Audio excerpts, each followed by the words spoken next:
Hi everyone, I'm Cheryl and welcome to the Sewing Room channel, and this is your tip of the week.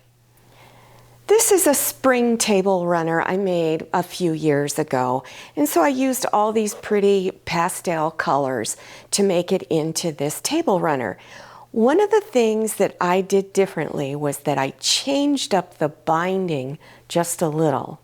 Now this looks somewhat like your typical quilt binding, but I have this little piece right here that's attached into the binding, and it's called Flange quilt binding. Now this adds a lot of personality and decorative look to a very simple project.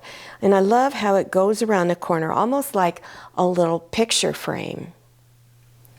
This is called the card trick quilt block, and I made a bunch of these blocks to hopefully I'll get them hanging up on the wall, but I just haven't gotten around to it yet.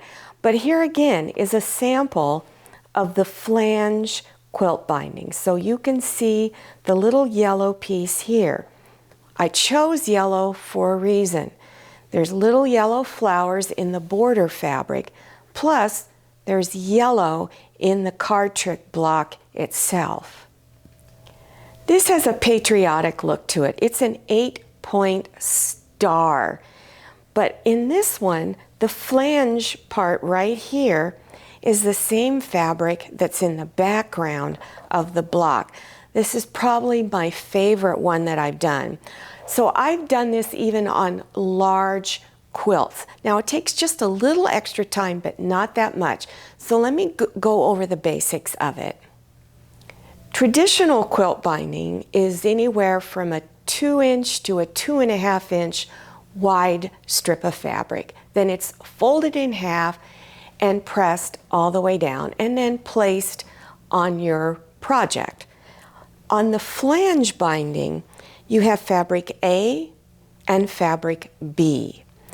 Fabric A is 1 3/4 inches wide, and fabric B is 1.5-inch wide. So then you bring front sides of the fabric together, the pretty sides, and then stitch a 1/4-inch seam along the full length of your strips. Then fold it over and press it all the way down. Then after that, you bring the raw edges together and press it. So you can see the little piece of flange sticking out. So this is my pretend project right here. This is the back of my project, the piece that you don't normally look at. Here is the flange binding, and this is fabric A is facing up at you, and the B side is down against the back side of this. Then you stitch a 1/4-inch seam, and then fold it over and press. Now I'm going to flip it over to the front. So here's the front side. Now you're going to fold this over to the front, and I often will press my binding down here because it seems to lay a little bit better if I do that.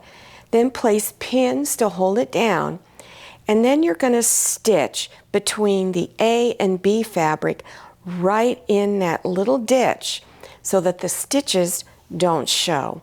So that's how you do flange binding. In one of my tips of the week, tip of the week number 10, I showed you how to put your stitching notebook together where you keep information like this, the flange binding. Also in my notebook, I have things on how to use my different presser feet and other stitches that I go over. So I keep them in little plastic sheets like this. I wrote down all of the information on how to do the flange binding, and then I'll put it in my notebook. This way, if ever in the future you're working on something where you think that this will work for you, you've got all of the information in your notebook. I love novelty fabrics, and that's what this is.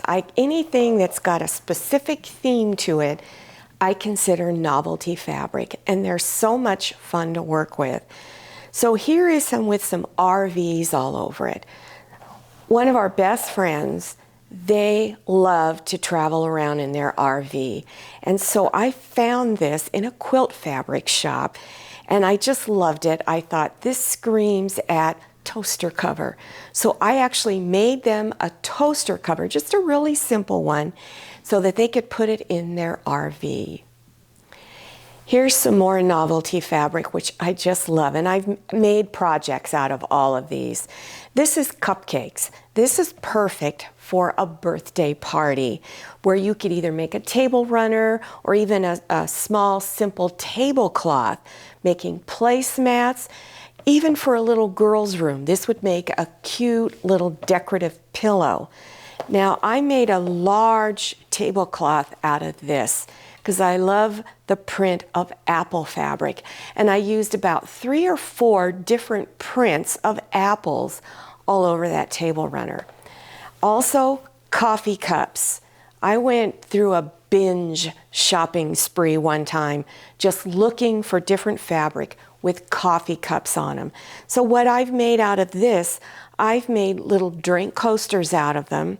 I've also made placemats and pot holders, all types of things for the kitchen.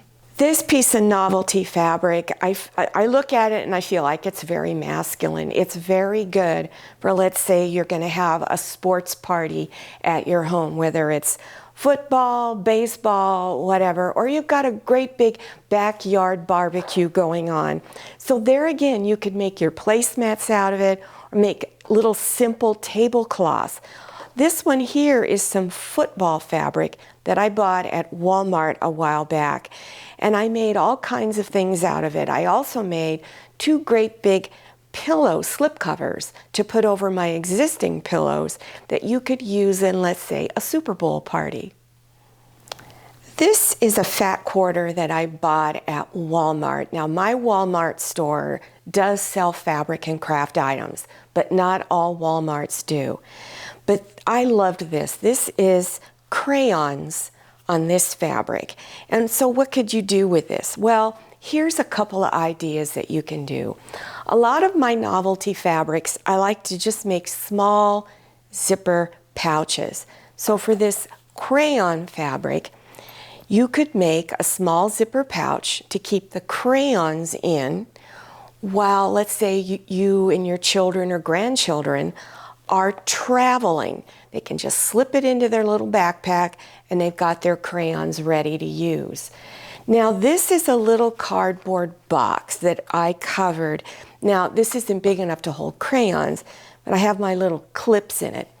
So you could get any size cardboard box you want, take this crayon fabric and cover it up and make a box that they could keep their personal crayons in. Let's say if you've got grandchildren, you can have this neat little box ready for them when they come over for a visit. I hope this tip of the week was helpful to you and that you try doing some of these things that I've talked about.